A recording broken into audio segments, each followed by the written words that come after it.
Seni Budaya dengan tema yang akan diangkat dalam perbincangan siang hari ini, yaitu pengembangan ekosistem film di Yogyakarta.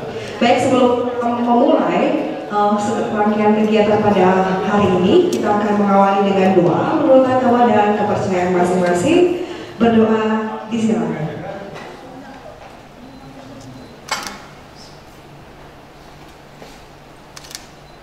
Selesai. Baik, Bapak, Ibu, dan rekan-rekan semuanya, saya mohon untuk berkenan bangkit berdiri. Kita sama-sama akan menyanyikan lagu kebangsaan Indonesia.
Hadirin disilakan untuk duduk kembali. Ya, sekali lagi selamat datang di Sarasehat Seni Budaya dengan tajuk pengembangan ekosistem film di Yogyakarta.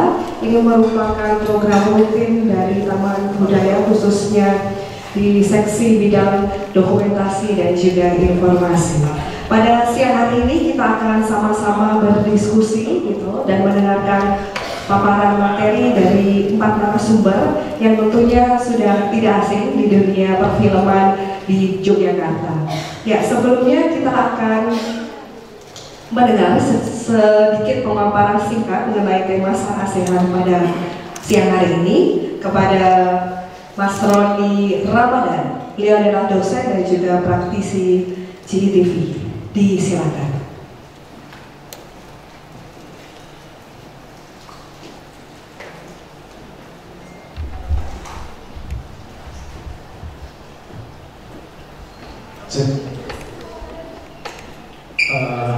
Assalamualaikum warahmatullahi wabarakatuh. Selamat siang teman-teman semuanya. Terima kasih sudah hadir dalam Sarasehat Seni Budaya dengan tema perkembangan ekosistem film di Yogyakarta. Terima kasih untuk Bu Dia, kasih Doki, terus teman-teman Doki juga, terus teman-teman juga yang hadir, sama yang spesial para narasumber yang sudah mau hadir dan mau berbagi juga, bersharing untuk mengenai perkembangan film di Yogyakarta hari ini. Saya akan memaparkan beberapa perihal dan keresahan kenapa kok ada ekosistem film di Yogyakarta dengan dibawakan pada Sarasehat Seni Budaya ini. Yang jelas, Yogyakarta itu sudah menjadi salah satu sebuah ikon kebudayaan, terutama salah satunya juga di industri film. Nah, perkembangan di industri film ini sangat masif dan sangat-sangat cepat adanya digitalisasi. Kemudian komunitas kreatif juga terus berinovasi menghadirkan film-film yang menggabungkan tradisi lokal hingga teknik-teknik yang sampai global. Namun di tengah perkembangan pesat ini kita juga dihadapkan pada berbagai tantangan. Persaingan semakin ketat, akses terhadap teknologi dan kebutuhan akan pelatihan keterampilan menjadi isu penting yang perlu kita diskusikan hari ini. Nah, bagian dari acara sarjana ini kita ingin belajar atau mendiskusikan. Salah satunya saya juga lulusan di film televisi isi Yogyakarta. Ingin bagaimana sih film hari ini, bagaimana sih perkembangan film hari ini, karena saya juga memproduksi film juga, kemudian mendistribusikan juga, terus sampai di mana, terus program-program apa yang sudah hadir di Jogja ini. Dulu saya di tahun 2018-2019 saya mencoba membuat program di Jogja Istimewa Televisi. Kalau teman-teman punya channel di televisinya itu membuat program namanya Sinema Kota-Kota, yang dimana Sinema Kota-Kota itu di tahun itu saya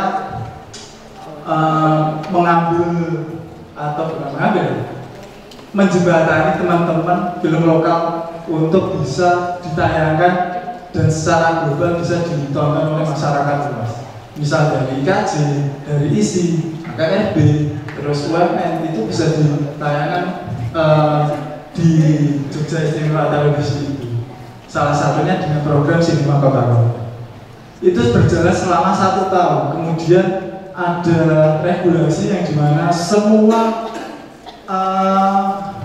pemutaran harus berlogo dana keistimewaan. Nah, di situ semua semua harus berlogo dana keistimewaan dan semuanya dari Paniracun. Setelah itu film-film pendek, film danais diputar di Jogja Istimewa Televisi. Salah satunya juga saya mengelola televisi tersebut. Dari keresahan itu saya mengundang Mas Hulu, Mbak Dina, terus Mbak Cika sebagai pelaku dan eksebisi, dan salah satunya akademisi juga untuk berbagi dan diskusi ini. Semoga teman-teman mendapatkan ilmu tentang film dan perkembangan ekosistem hari ini itu seperti apa, dan semoga setelah keluar dari diskusi ini teman-teman dapat hikmah dan bisa mengembangkan film-filmnya juga. Terima kasih. Assalamualaikum warahmatullahi wabarakatuh.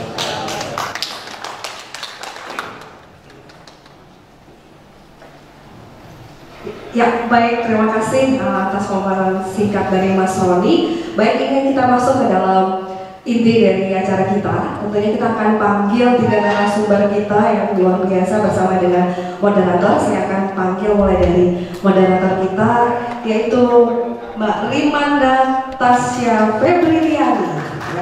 Beliau adalah post production manager. Ya, tentu saja rekan-rekan Bapak Ibu semua bisa melihat begitu ya di Google ya, bagaimana sosok Mbak Rimanda ini sudah berkecimpung lama begitu ya di dunia perfilman khususnya di Yogyakarta. Ya, monggo Mbak. Kemudian karena Mbak Rimanda sudah maju, saya tidak mungkin membiarkan Mbak Rimanda untuk single ya, untuk berkenan duduk. Narasumber kita pertama yaitu Mbak Siska Raharja ya. Beliau adalah founder dan juga produser dari Elora Studio. Yang ini filmnya juga sudah sering nih ya tayang ya, apalagi di daerah Yogyakarta ya. Ini kebetulan cewek-cewek ya, banyak ceweknya ini ya hari ini ya, cowoknya hanya 1. Ya, selanjutnya sebagai satu-satunya laki-laki ya, di siang hari ini sebagai narasumber adalah Mas Suluh Pamuji. Ya, beliau adalah eksekutif director dari KDM Cinema dan juga kurator film. Nah ini gak janjian kan ya Mbak? Kok nuansanya pink-pink gitu ya? Saya baru sadar. Oh iya, pinjam topi ya. Oh iya. Ya ini Mas dulu. Dan selanjutnya ini juga tidak kalah luar biasa. Saya manggilnya ibu atau mbak ya ini ya. Mbak saja deh supaya lebih mudah gitu ya. Mbak Dina Herlina Suwanto PhD. Beliau adalah dosen ilmu komunikasi UNY dan juga co-founder CIF. Ya. Oh ini yang tidak pilih sendiri Jadi mau Mbak Trimanda dan juga para narasumber berkenan untuk duduk di belakang di kursi panas ini ya, di kursi panas. Ya, sebelum saya serahkan kepada moderator, siang hari ini merupakan salah satu ruang yang sangat penting untuk bagaimana kita bersama mendiskusikan perkembangan ekosistem film di Yogyakarta dan menemukan apa sih ya pemikiran baru apa yang kita bisa kontribusikan dalam perkembangan film di Yogyakarta, karena banyak tokoh sosok film dan bahkan festival yang lahir di Yogyakarta. Baik, saya berikan waktu langsung kepada moderator kita siang hari ini Mbak Limanda Tasya Febriliani untuk memimpin acaranya saya. Monggo. Terima kasih Mbak untuk nyanyinya. Selanjutnya seperti yang tadi dimulai, saya adalah Aca yang akan menjadi moderator pada diskusi hari ini. Pertama, narasumber pertama kita nantinya akan dibawakan oleh Mbak Siska Ahadja atau Mbak Cika. Narasumber kedua kita ada Mas Pamuji. Dan kemudian narasumber ketiga kita nantinya akan ada Mbak Dina Herlina Suwanto PhD yang akan menjelaskan tentang perkembangan ekosistem film di Yogyakarta. Mungkin untuk pertama-tama sedikit akan saya jelaskan biografi singkat para narasumbernya.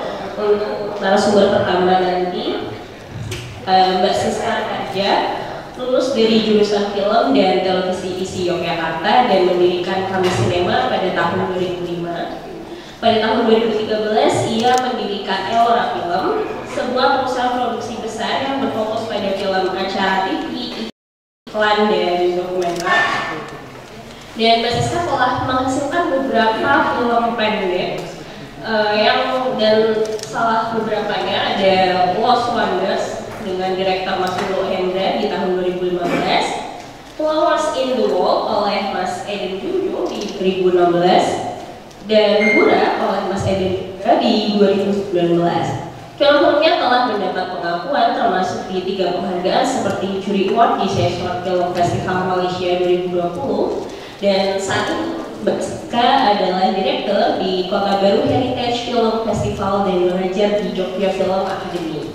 Prestasi lainnya juga termasuk partisipasi beliau dalam program-program bergengsi seperti Civic dan Torino Film Lab, dan terpilih sebagai salah satu dari 5 produser Asia untuk Taste Win Italy 2019. Wow, luar biasa sekali Mbak Cika ya. Mungkin langsung saja kita teruskan ke Mbak Cika dulu. Mbak Cika. Oke, terima kasih. Selamat siang teman-teman semua yang sudah berkumpul di sini di TPD. Senang sekali bisa berkumpul lagi membicarakan tentang perfilman Yogyakarta. Karena sudah lama nih kayaknya nggak ada diskusi lagi soal perfilman Yogyakarta. Kita berkumpul gini. Nah, mungkin di sini saya akan berbicara tidak banyak, tidak panjang juga, karena mungkin saya akan menceritakan pengalaman yang sejauh ini terkait dengan ekosistem yang ada sekarang juga. Bagaimanapun saya sebagai praktisi atau filmmaker, saat ini saya adalah produser, jadi memang saya fokus di produserial untuk film, dan kebetulan saya menjadi produser juga karena ekosistem film Jogja kayak gitu. Jadi ekosistem film Jogja yang menjerumuskan saya menjadi seorang filmmaker, karena memang begitu cintanya sama film itu juga karena ekosistem Jogja yang membuat saya jadi suka sama film juga seperti itu. Nah, di sini saya ingin cerita tentang Mas untuk materinya di halaman pertama.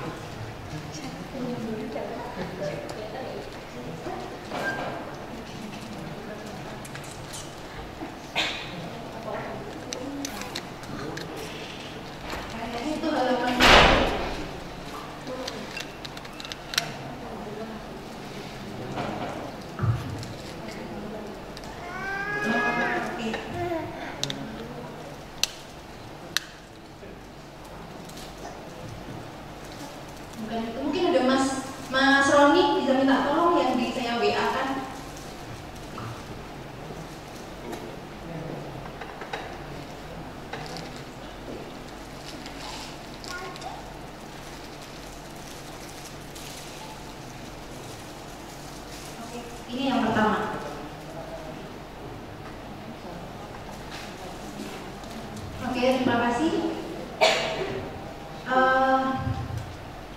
Mulai dari mana ya? Ini saya ketika saya diminta untuk membuat deck, saya kemudian langsung terpikir ketika saya ngomong soal ekosistem film di Yogyakarta, saya langsung merefleksikan apa yang terjadi, nggak langsung ke terlalu panjang ke belakang banget, tapi saya mungkin akan lebih ke apa yang paling terbaru yang saya rasakan sebagai seorang produser di Yogyakarta saat ini gitu. Nah, kebetulan yang saya rasakan saat ini adalah memang ekosistem perfilman di Yogyakarta itu memang membuat semuanya itu lengkap gitu. Nah, apakah lengkap ini benar-benar lengkap atau enggak, ini adalah sebuah pertanyaan gitu. Karena ketika kita menjadi seorang produser, terus terang saya sebagai seorang produser apa-apa tuh ada di Yogyakarta tuh ada production house, lalu di sini juga ada dari produksi, distribusi hingga eksibisi itu ada semuanya. Kemudian dari sumber daya alam, sumber daya manusia itu ada, dari rental semuanya itu bisa dibilang itu sebuah ekosistem yang sudah berjalan sebagai sebuah ekosistem produksi film seperti itu. Oke, next. Nah, ini yang saya pahami bagaimana ekosistem itu adalah berbagai entitas. Jadi di sini saya ingin menggarisbawahi bahwa ekosistem di sini itu bukan tentang apakah itu manusianya atau saya atau production house saya gitu, tapi bagaimana berbagai entitas itu bisa berinteraksi, bertukar nilai dan berintegrasi gitu. Nah, terus yang saya garisbawahi juga adalah bahwa entitas yang ada di Yogyakarta ini saat ini merupakan sebuah hal yang bisa dilihat sukses untuk menjadi contoh bagaimana kita gambaran bertukar nilai. Bertukar nilai di sini adalah mungkin itu adalah hal yang mungkin bisa sangat mudah untuk ditanyakan kepada setiap orang di pelaku perfilman di Jogja. Seperti apa misalnya? Karena ketika saya menjadi seorang film pertama, membuat film pertama saya tahun 2015, film itu didanai oleh dana istimewa. Jadi saya adalah generasi pertama ketika dana istimewa itu dikompetisikan itu.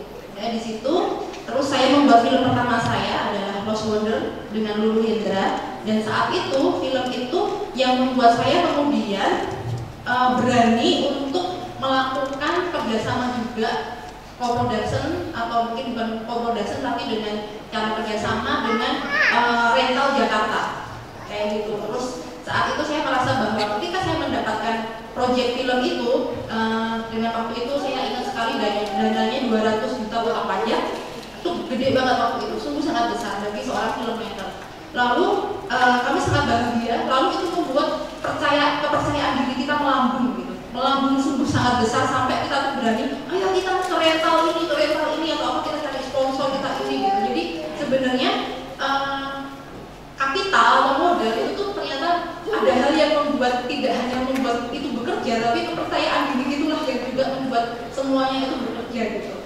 Nah, waktu itu saya bekerja sama dengan rental Focus Equipment untuk mengakses kamera RED yang waktu itu hanya dipakai untuk film-film layar lebar yang mahal gitu, dan itu bisa dibikin untuk film pendek itu tuh gitu. Nah, lalu value-nya jelas kami nggak dapat uangnya karena dana itu kita tuh justru tombok kayak gitu sebenarnya, tapi senang karena kita jadi kayak film itu tuh jadi bisa dibikin, taruhlah jelek-jeleknya tuh value-nya 400 juta sebenarnya, tapi kita dengan cara kita punya dana awal 200 juta, terus kita dengan cara-cara yang lain bisa dapat senilai itu, seperti itu. Itu pertama kali saya membuat film. Kemudian yang kedua, saya pernah bikin film, itu adalah film kedua saya berjudul Bunga dan Tembok dengan Eden. Nah, itu adalah film yang 100% saya mencari dananya sendiri, tidak ada pendanaan dari pemerintah. Saya ingat sekali dananya 15 juta. Di 15 juta itu kemudian bisa menjadi film, tapi 15 juta ini juga saya dapat dari pendana yang saya minta, terus kemudian yang lain-lain itu didapatkan dari modal sosial sebenarnya. Jadi siapa yang punya mobil saya mintain, siapa yang punya restoran saya mintain makanan dan lain-lain gitu. Jadi intinya kita nggak ada modal sama sekali, modal sosial itu karena semua kru tidak ada yang dibayar juga, nah, kayak gitu. Itu film Nah, terus di film ketiga saya mendapatkan pendanaan dari Pusbang Film, dari Kemendikbud waktu itu. Itu dananya tidak sebesar dari dana IS Jogja. Jadi itu separuh aja nggak ada sebenarnya. Tapi jadi film dan lumayan sampai kemana-mana juga. Nah, justru ketiga ini yang saya jadikan contoh bahwa apapun yang dipancing ke filmmaker Jogja itu sebenarnya akan jadi gitu. Mau kamu dipancing dana, mau nggak dipancing dana, mau apa gitu, maksudnya tuh sebenarnya tuh tetap jadi film gitu. Nah ini mungkin yang menjadi catatan bagi saya, karena ketika saya merasakan di film kedua, justru eksplorasi itu membuat film ini tuh malah saya rasa value-nya itu tuh bukan tentang value produksi, tapi tentang bagaimana value nilai film cerita ini kayak lebih punya apa ya, lebih punya poin gitu bagi saya sebagai filmmaker, seperti itu. Oke, itu cuma cerita saya ya, intermezzo sebagai seorang filmmaker, bagaimana ekosistem itu tuh menghidupi gitu.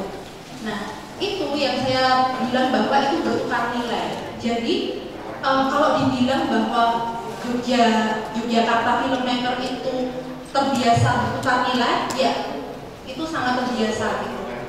Nah, apakah bertukar nilai itu dengan cara nominal? Enggak. Bisa dibilang modal sosial kita itu bukan tentang nominal, tapi tentang bagaimana kita meminjamkan, memberikan apa yang kita punya. Rata-rata seperti itu. Lalu saling berintegrasi itu iya, dan berkelanjutan. Nah, ini yang mungkin menjadi apakah ini berkelanjutan sampai besok-besok itu? Karena ternyata ketika di sini berkelanjutan ini ada kelanjutannya juga, karena akhirnya orang yang bisa mempunyai film pendek akhirnya juga jatuhnya jalan ke industri gitu, sudah bisa jalan ke industri, tapi tidak semuanya, ada juga yang tidak juga, seperti itu nanti kita bahas juga mungkin di sini. Oke, ini kita ngomongin soal ekosistem. Nah, ini menjadi pertanyaan. Jadi ini ada pilihan ketika kita di sebuah ekosistem. Nah, di Jogja ini kita walaupun kita merasa bahwa semuanya ada, tapi kita bisa juga tergilas. Kita bisa juga bertahan atau kita juga bisa berkembang. Jadi ada 3 pilihan. Ketika saya melihat ada teman-teman yang tergilas, itu ada. Saya bisa mengakui karena saya juga sekolah di sekolah film. Apakah banyak teman-teman saya alumni sekolah film yang tergilas? Itu banyak sekali. Gitu. Tidak semuanya menjadi filmmaker juga. Kemudian apakah ada yang bertahan dalam arti dari dulu gitu-gitu aja? Itu banyak sekali juga. Lalu apakah ada yang berkembang? Itu banyak gitu. Jadi 3 ini menjadi situasi yang kita lihat gitu, yang saya lihat bahwa ada yang benar-benar tergilas, ada yang bertahan dan ada yang berkembang. Nah, di sini kita akan mencoba bilang gimana sih cara kita supaya berkembang, karena ada 2 pilihan yang harusnya kita udah nggak bahas lagi gitu. Oke, next. Ini yang kemudian pengalaman saya ketika saya saat ini sebagai filmmaker yang ketika saya ke ibu kota, ke Jakarta, dibilang filmmaker daerah seperti itu. Nah, itu yang mungkin agak menyebalkan, tapi ternyata itu bisa juga bagaimana cara kita membawa, itu aja. Nah, terus ketika saya membawa beberapa proyek yang saat ini saya kebetulan saat ini sedang dalam developer 3 proyek yang saat ini saya sedang mencari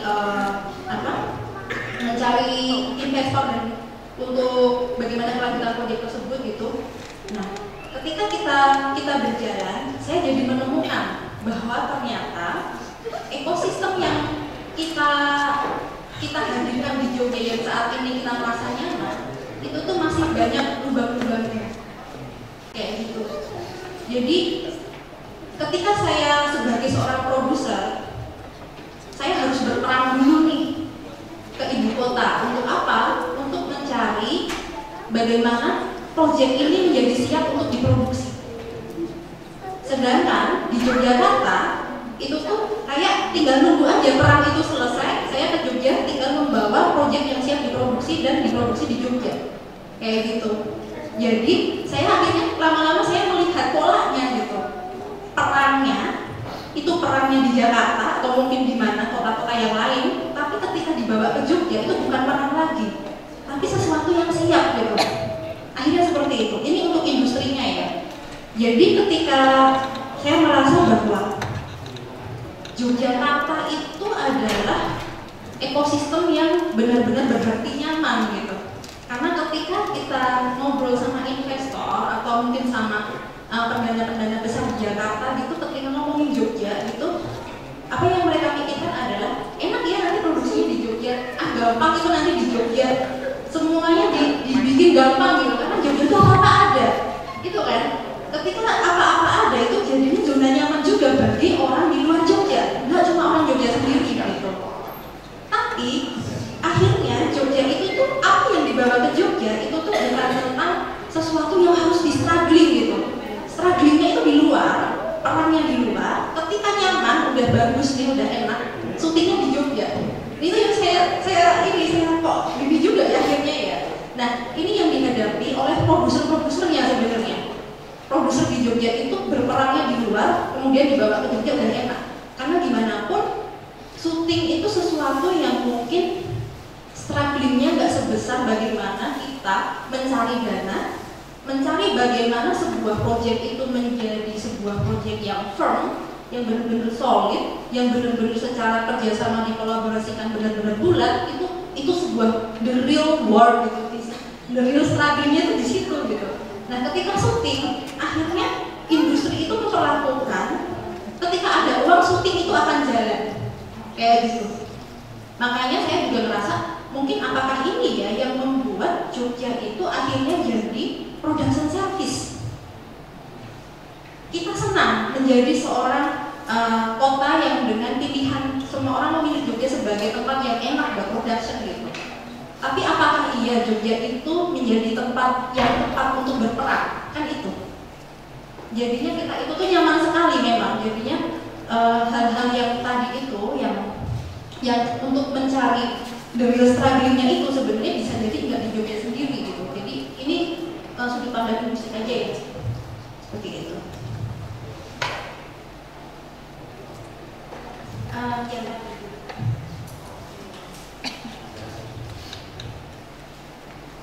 Oke. Nah di sini saya mau ngomongin tentang ekosistem 360. Ketika saya mungkin menawarkan sebuah proyek gitu ke berbagai investor, ternyata apa yang dipikirkan oleh investor itu tidak serta-merta tentang artistik. Saya menemukan banyak sekali sinopsis yang gak bagus dan itu akhirnya tetap diproduksi, dan sinopsis bagus itu akhirnya ditinggalin juga kayak gitu. Ditinggalin karena apa? Karena ternyata ada hal-hal yang lebih diutamakan, yaitu apakah ada valuasi dari sebuah proyek selain dari cerita bagus itu. Nah valuasi ini yang mungkin akhirnya saya ketika terbiasa dituntut itu menjadi cara berpikirnya menjadi 360, yaitu gimana sebuah proyek itu tidak berhenti sebagai sebuah proyek film gitu, tapi bagaimana film ini nanti ini bisa nggak sih menjadi sebuah program lain, menjadi alih wahana lain. Lalu bagaimana, apakah kamu sudah tervaluasi secara penonton akan aman dalam arti oke, kamu proyek ini mungkin belum punya value secara artistik, tapi dia diterima karena dia punya valuasi secara angka seperti apa? Seperti penonton yang sudah terjamin misalnya dari filmmakernya, dari misal proyek yang memang IP-nya benar-benar terpoles seperti itu, lalu berbagai item lain yang membuat itu menjadi sangat safe untuk diambil sebagai diakuisisi untuk diproduksi seperti itu. Nah itu satu. Nah terus saya merasa bahwa akhirnya ternyata banyak ya filmmaker yang berhenti memproduksi berhentinya itu berhenti di filmnya. Film ketika diproduksi itu selesai gitu. Akhirnya yang penting film itu film yang bagus adalah film yang selesai kan gitu kan. Ada bahasanya kayak gitu kan. Bahkan untuk selesainya susah kan. Padahal ketika di dalam sebuah ekosistem, kalau kita ngomongin ekosistem itu adalah rantai makanan gitu. Rantai makanan paling ujung nih yang kalau tentang makan dimakan gitu, yang paling ujung yang puncak rantai makanan itu adalah yang berpikir tentang 360. 360 itu apa sih sebenarnya itu? 360 itu ada yang melihat bahwa proyek kita ini bisa nggak sih dievaluasi dalam berbagai hal. Itu yang mereka pikirkan. Apakah filmmu itu akan selesai aku danain sebagai film, atau filmmu itu memberikan aku tawaran lain gitu. Nah ini yang mungkin tidak terpikirkan oleh para filmmaker gitu. Yang sekarang mungkin kita mikirin, oh ya film project selesai, tapi apakah audiensnya, apakah desain dari project ini tuh kita pikirkan benar-benar? Taruhlah apa ya? Sebenarnya saya tuh ngomongin 360 karena saya kepikiran sama 360 marketingnya. Bagaimana mungkin ini tadi satu pesan yang sama dengan jalur yang dengan kanal yang berbeda. Jadi bagaimana sebuah film itu bisa dialihwahanakan ke banyak hal. Kita bisa mengalihwahanakan ke dalam buku, ke dalam musik, ke dalam hal lain, dan tentu saja itu valuasinya ke konsumen. Bagaimana konsumen itu bisa banyak masuk terserap seperti itu. Nah itu tuh nggak hanya ada di film, tapi juga di kanal-kanal media lain. Gitu. Nah film ini harus bisa berpikir secara itu dari kacamata investor. Nah ini. Dan ini banyak yang tidak berada di dalam desain film yang kita ajukan ke investor. Nah ini, jadi saya berpikir bahwa 360 ini adalah soal mindset gitu. Ini bukan tentang bagaimana kita harus gimana, ini tentang mindset. Gimana sih cara kita membuat sebuah project, membuat sebuah film itu berpikir dari ranah 360 itu ke banyak hal, ke banyak kanal gitu. Nah ini harus dipikirkan dari awal banget. Oke, ini adalah ekosistem perfilman Jogja yang mungkin akan saya gambarkan dari mapping. Ini mapping yang mungkin sangat tidak profesional. Jadi saya mappingkan menjadi dua hal, ada yang by design dan juga ada yang existing. Nah di sini next lagi, nah saya menggambarkan bahwa apa yang ada di sini yang sekarang kita nikmati di dalam ekosistem perfilman Jogja itu adalah hal yang existing. Karena saya membacanya dari ranah saat ini gitu, bukan dari dulu. Nah di existing ini kita punya sumber daya alam, sumber daya manusia, letak geografis, production house, pendidikan, komunitas, eksibisi, festival, dan masih banyak lagi gitu. Jadi apa yang eksis ini yang mungkin kita melihat ekosistem secara bulat di perfilman gitu. Ini eksis. Nah next, nah ini yang by design. Ini yang by design adalah ekosistem hulu ke hilir.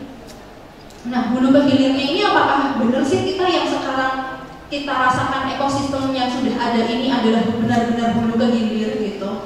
Apakah kita menciptakan konsumen? Apakah kita hanya goalnya adalah benar-benar memproduksi film hingga film itu jadi? Tapi apakah konsumen itu menghidupi kita? Itu kan belum terjawab gitu. Apakah Yogyakarta bisa menciptakan konsumen itu belum terjawab. Menurut saya sebagai produser gitu. Nah terus yang kedua adalah intellectual property mindset. Jadi semua orang sekarang ngomonginnya IP kan Mbak, kayak gitu. Semuanya ngomonginnya IP. Nah IP itu sekarang kita tinggal ngomong deh kalau yang namanya IP. Apa sih IP itu? Kita tinggal nanti ke ChatGPT deh, dapetnya gampang. IP itu apa ada? Caranya daftar IP juga gampang, ada di Dirjen HAKI. Terus gimananya itu sangat teknis gitu. IP itu sangat teknis. Tapi bagaimana filmmaker Jogja ini itu tuh benar-benar terbiasa dengan pola pikir atau mindset IP itu yang mungkin menjadi persoalan, menjadi PR gitu. Karena akhirnya banyak yang kemudian ide-idenya dibelanjain, diproduksi, habis itu mereka mempertanyakan keterjebakan mereka dalam IP gitu. Ini artinya tuh tahu gimana ya? Ini terus dibaginya bener gak ya? Kayak gitu. Itu sering sekali. Terus pada konsultasi satu sama lain, pada curhat tentang IP gitu. Itu. Jadi ketika film itu tuh dipikirin setelah film itu jadi baru hilirnya itu tuh dipikirkan gitu. Padahal sebenarnya ketika kita membuat IP, seorang produser benar-benar harus mikir sebelum ini menjadi sebuah film, IP-nya kita pikirkan film si IP ini bisa jadi apa ya selain jadi film? Apa ya ranah-ranah lain? Apa kanal-kanal lain yang bisa dikapitalisasi dari sebuah IP kayak gitu? Karena itu yang dipikirkan oleh puncak rantai makanan tadi itu. Kapan sih kita bisa jadi puncak rantai makanan kalau kita nggak, mindsetnya kita bukan kayak gitu gitu loh. Akhirnya kita jadi seperti di dalam rantai makanan tuh, kita tuh kalau nggak di tengah mungkin jadi yang terakhir jadinya gitu loh. Jangan sampai seperti itu gitu.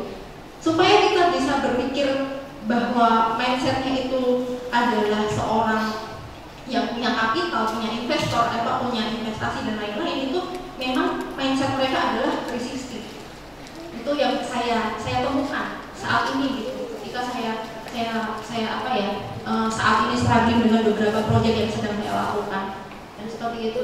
Nah, ini menurut saya mindset ini bisa dilakukan dari sejak awal, dari sejak film-film kita diproduksi, dari film-film pendek mungkin ya, karena di Jogja ini banyak sekali proyek-proyek film pendek yang bagi saya itu adalah bibit-bibit IP yang mungkin sangat potensial seperti itu.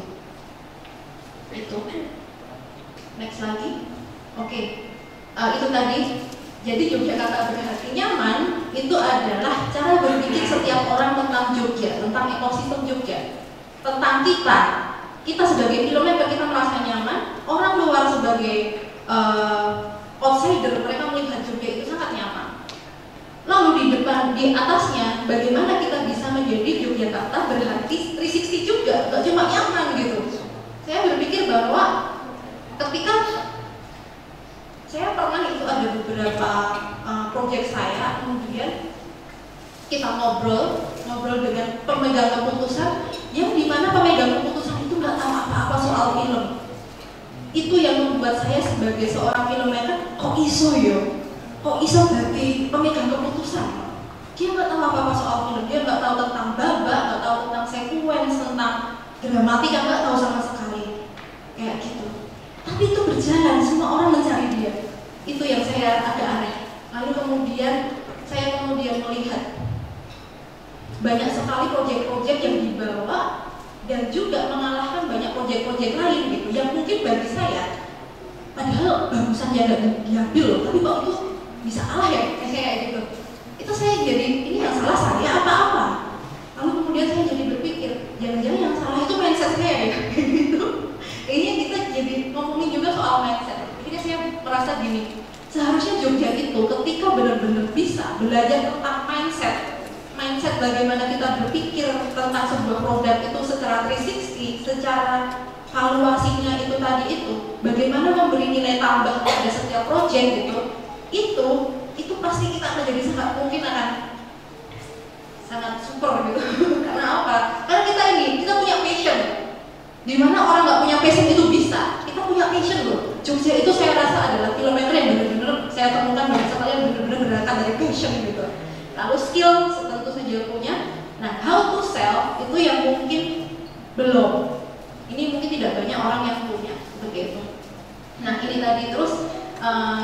Tapi Jogja itu sebenarnya dari filmmaker pun juga terbiasa untuk memberi nilai tambah pada idealisme. Bagaimana idealisme itu tuh bisa punya nilai tambah, tapi nilai tambah itu banyak yang menjadi value-value lain gitu.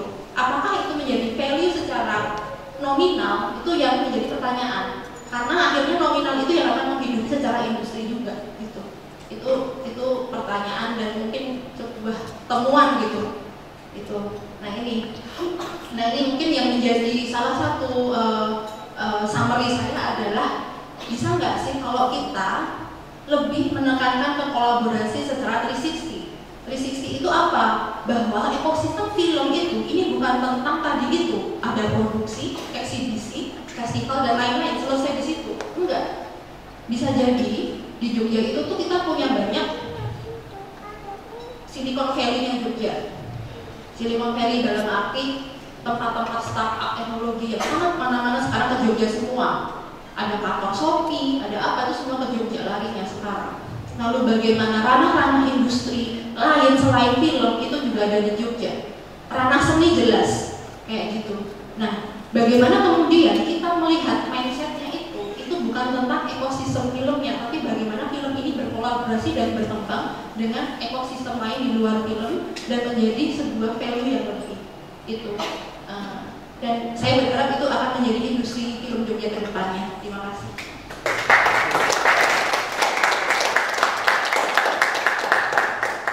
Terima kasih banyak Mbak Cika. Wow, ini langsung udah mulai bermunculan nggak pikiran-pikiran ini aku udah banyak yang mau ditanyain nggak nih gitu kan.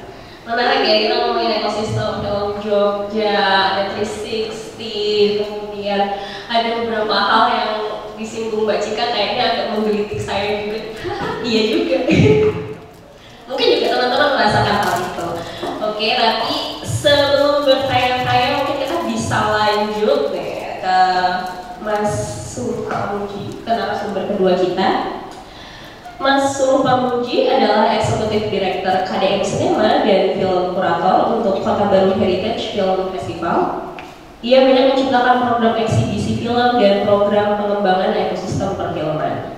Sebelumnya, ia pernah terlibat sebagai programmer, co-programmer hingga program direktur untuk beberapa festival film di antaranya Jogja Redback Asian Film Festival atau JAF, Real Ozin, dan International Changing Perspective Short Film Festival. Seperti itu. Monggo Mas Su. Oke. Nah, aku lebih nyaman ini daripada Cika ya di situ. Tapi ini rawan kekunci stang nih. Ya deh, nggak apa-apa ya Mbak. Gimana stang ini nih? Mau biji. Oke, teman-teman. Saya akan menjelaskan bagaimana ekosistem perfilman gitu ya. Itu kemudian membuat saya melihat ada sesuatu yang lain yang kemudian dari segi apa ya, bagasi pengetahuan yang saya punya, saya lebih bisa untuk mengembangkan diri di situ gitu. Jadi kalau kita ngomongin di awal-awal ya perkembangan perfilman di Jogja, hampir semuanya itu berangkatnya dari produksi. Aku nggak tahu Dina dulu pernah ikutan syuting teman-temannya apa enggak, tapi yang jelas aku juga sama seperti yang lain yaitu berangkat dari syutingan juga. Tapi kemudian lambat laun baru tahu ternyata sebagaimana apa ya ekosistem yang kita tahu dari dunia biologi kayak gitu, ternyata di industri film itu juga ada aturan lain yang hampir mirip. Dan semuanya lah, entah itu film, industri onde-onde, atau industri air minum seperti itu pasti ada hulu dan hilirnya. Nah, itulah yang kemudian menyebabkan saya membuat KDM Cinema, yang mana ada tiga kata kunci. Kata kunci utamanya adalah di eksibisi, lalu yang kedua apresiasi, dan ketiga edukasi film. Lanjut. Nah, bagi yang belum kenal KDM Cinema itu apa?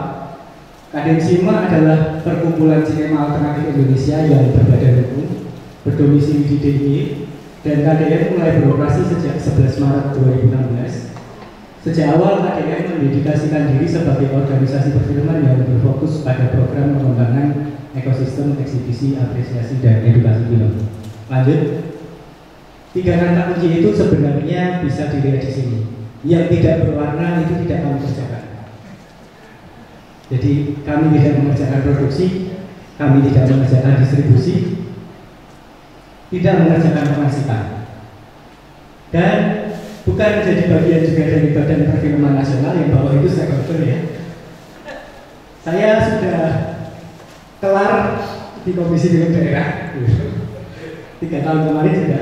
Lalu stakeholder yang ini sebenarnya kita penting juga untuk ada badan sertifikasi profesi perfilman nasional. Karena itu standarisasi, ada kata di situ, biar anak-anak produksi itu tidak gampang meninggal kayak gitu.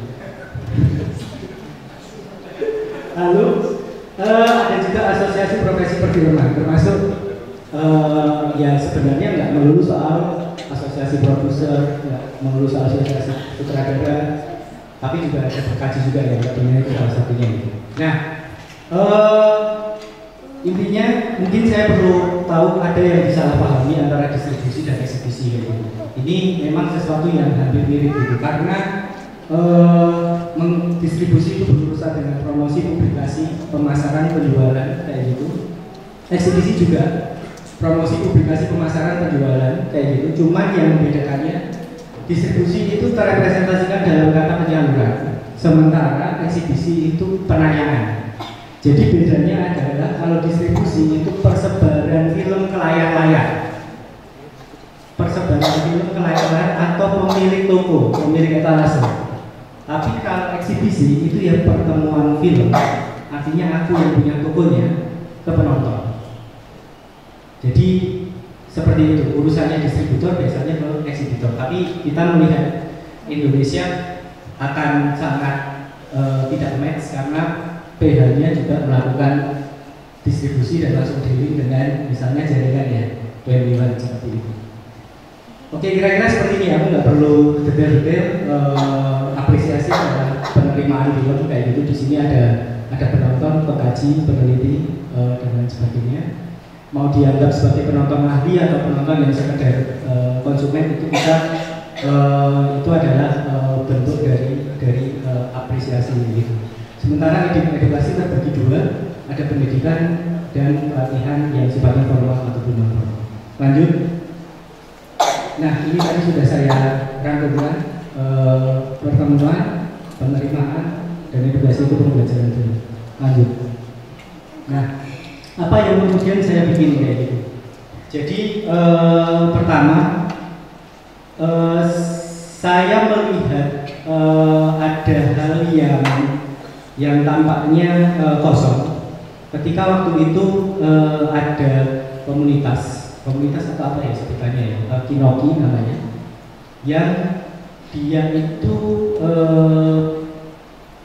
dari tahun 2005 dan kalau nggak salah bertahan 5 tahun 2010 sudah tutup kayak gitu. Nah itu adalah tempat di mana salah satu tempat ya di mana saya bisa menonton film yang sifatnya lebih harian kayak gitu. Jadi tidak harus menunggu selebrasi yang kalau di Jogja adanya di ujung tahun ya. Ya itu penting. Kita berpesta itu penting. Tapi kemudian hari ke harinya sebenarnya bagaimana kemudian itu bisa menjadi sebuah kultur yang sebenarnya biasa saja gitu. Jadi spirit saya bikin ini justru bagaimana membuat sesuatu yang biasa saja, yang bisa saya kerjakan rutin tiap bulan, 3 minggu sekali, 2 minggu sekali, atau bahkan setiap hari gitu. Jadi ya sinema sebagai yang biasa saja gitu, yang kemudian artinya bisa membentuk kita sebagai kebiasaan, sebagai kultur gitu, kultur penonton gitu. Lanjut.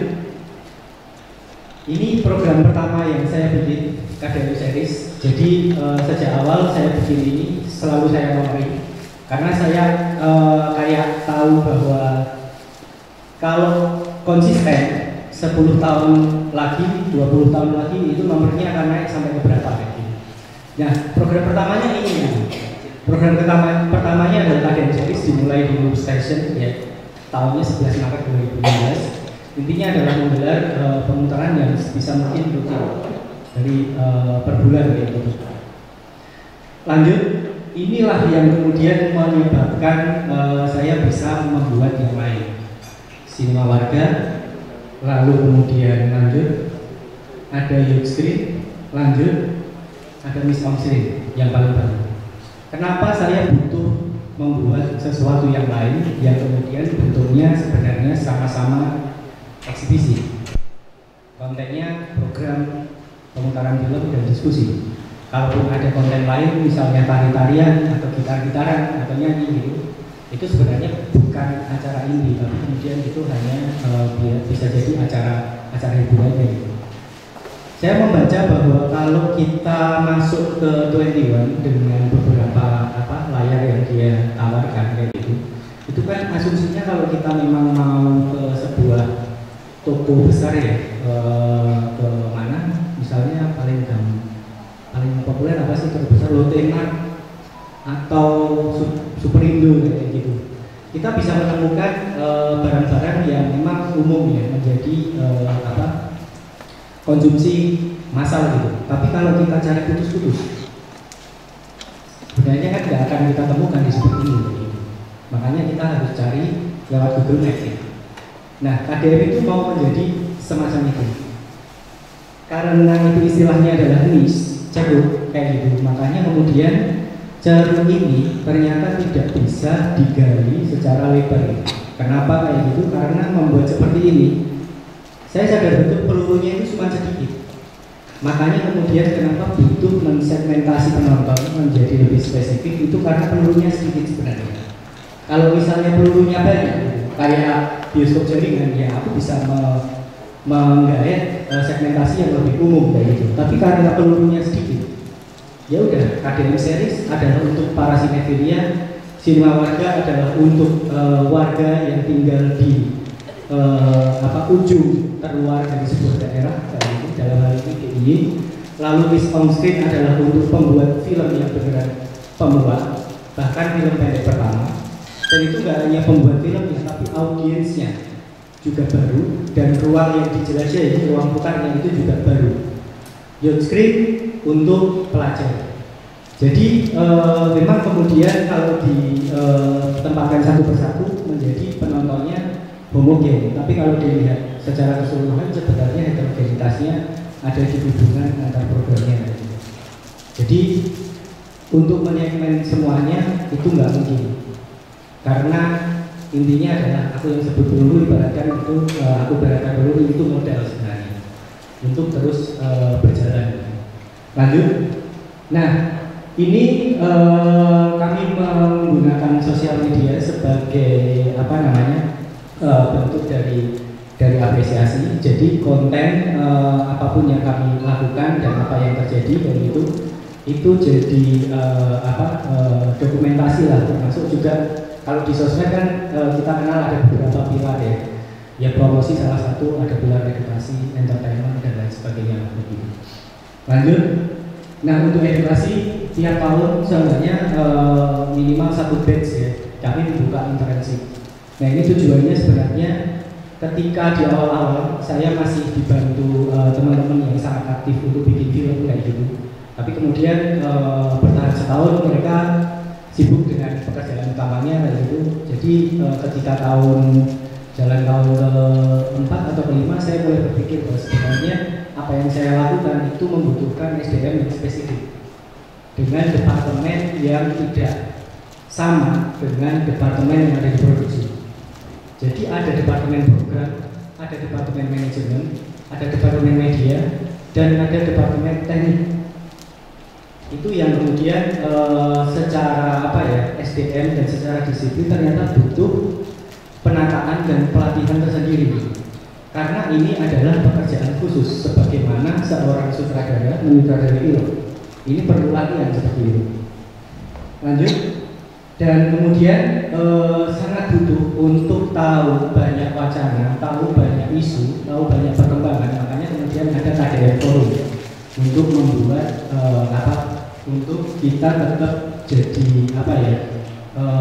eksibitor yang terdidik lah kayak gitu. Jadi bisa jadi sejarah film itu dari teori film, dari film terbaru yang mau dibahas. Jadi intinya adalah forum-forum ini adalah forum bertukar pikiran ya. Jadi tidak hanya sekedar nonton milih film kemudian dipublikasikan kita bikin acara kayak gitu, enggak, tapi ada hal-hal yang memang perlu dari segi SDM-nya itu perlu ditingkatkan, perlu terus diupdate gitu. Lanjut. Nah, ada original project tapi juga ada partnership project. Sebenarnya partnership ini bisa berlaku sebagai ya karena kita udah konsisten melakukannya sebelumnya gitu, antara yang ngajak kerjasama itu mendatangi KDM atau kemudian memang kalau ada peluang ya KDM apply gitu. Jadi proyek-proyeknya apa aja? Lanjut. Ada bioskop sama video. Ini yang sangat daily, yaitu sangat harian, hanya libur di hari Senin kayak gitu. Dan segmentasinya lagi-lagi saya tetap berada pada desain penonton yang spesifik juga. Ini adalah untuk wisatawan lokal, di mana wisatawan lokal yang ada yang berkunjung di jantung pariwisata kota Yogyakarta. Kayak gitu. Jadi daripada follower yang ada di Instagram, lebih banyak penontonnya adalah wisatawan yang lewat. Jadi karena itu yang jelas jadi sasaran gitu. Sebenarnya kalau teman-teman yang follow juga ke sana nggak masalah, tapi kami sadar betul sasaran utamanya adalah wisatawan domestik, wisatawan lokal yang ada di dalam kota Yogyakarta. Lanjut, ini bioskop Jumat. Jadi ada di dinas tempatnya, dan sebenarnya kemitraan ini bebas, dinas mau ngajak siapa, bisa kami, bisa yang lain juga. Lanjut, ini juga sama, sinema keliling untuk dari dinas juga. Dan tiap kali membuat sesuatu yang baru sebenarnya harus dipikirkan 3 hal sih. Biasanya kontennya itu film, kemudian ruangnya, dan kemudian penontonnya. Itu masing-masing harus berbeda dengan apa yang dibikin sebelumnya. Makanya kemudian saya menyebutnya soal strategi untuk segmenting kayak gitu, untuk menarget sebenarnya penontonnya siapa. Lanjut. Nah, ini yang paling menarik, ini bioskop keliling pilih-pilih. Ini adalah mitra dari UKS. Dan dia waktu itu ada agenda campaigns untuk meningkatkan kemauan orang untuk vaksin ketiga, booster. Dan sasarannya adalah di Bogor, Kabupaten Gunung Putri, di mana penonton yang harus dikelola adalah lansia. Jadi itu pun juga sama, jadi ini spesifik lansia.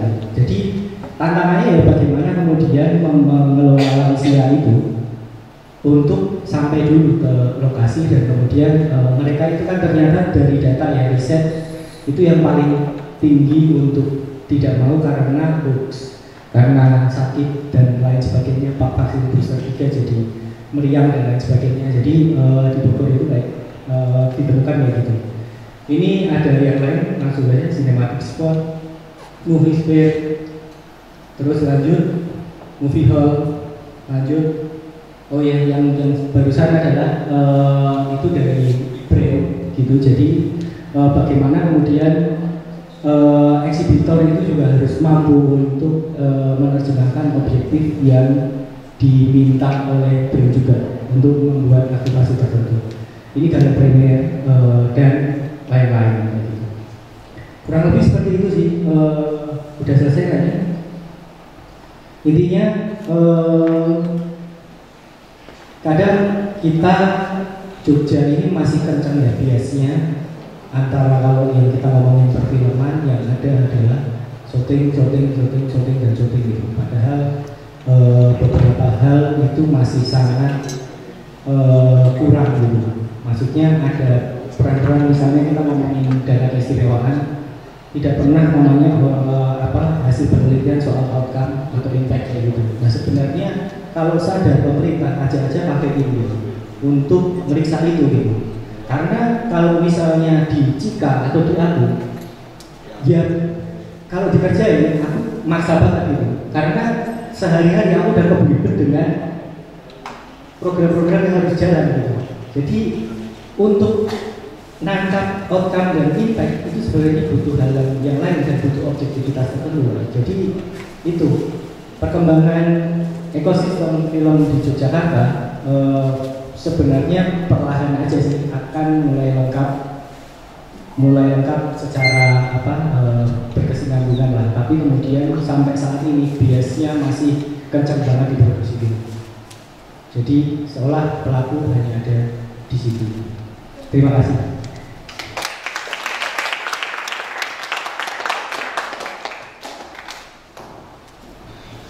Oh, banyak masuk untuk gambarannya.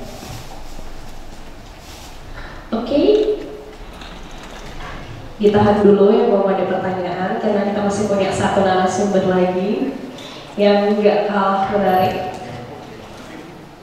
Di narasumber ketiga kita selanjutnya ada Mbak Dina Herlina Suwanto, PhD, dosen ilmu komunikasi di Universitas Negeri Yogyakarta. Ia adalah alumni Universitas of Nottingham, Inggris.